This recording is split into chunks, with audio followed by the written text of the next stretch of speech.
सखी बलमुआ हमर डहल के चीनी चाटता ढोरी कि सखी बलमुआ हमर डाल के चीनी चाटता ढोरी गोदी सुता के देह सुहरा के गावता लोरी कि सखी बलमुआ हमर डहल के चीनी चाटता ढोरी कि सखी बलमुआ हमर डाल के चीनी चाटता ढोरी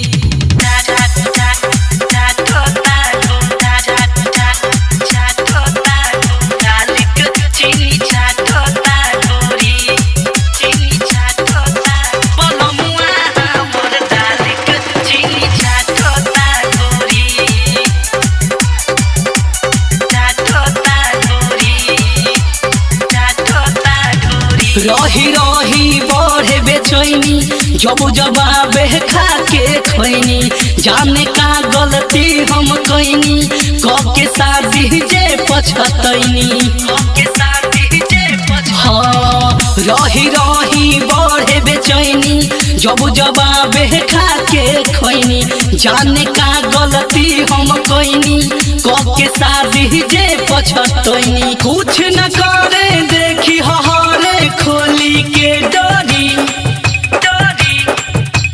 कुछ न करे देखी हरे खोली के डोरी कि सखी बलमुआ हमर डाल के चीनी चाटता ढोरी कि सखी बलमुआ हमर डाल के चीनी चाटता ढोरी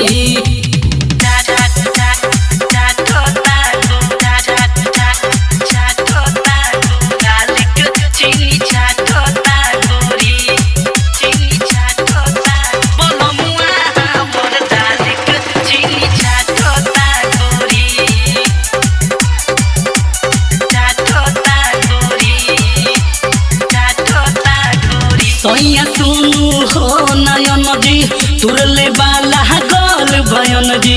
रातों दिन खाली रहे धयन जी जब से लैले के गवन जी हाँ सैया सुनु हो नयन जी तुरले बाला गल बयन जी रातों दिन खाली रहे धयन जी जब से लैले के गवन जी कहे मदहोसी दिहले बदोसी हमारा के छोरी कहे मदहोसी दिहले बदोसी हमारा के छोरी कि सखी बलमुआ हमर डाल के चीनी चाटता ढोरी कि सखी बलमुआ हमर डाल के चीनी चाटता ढोरी। Recording by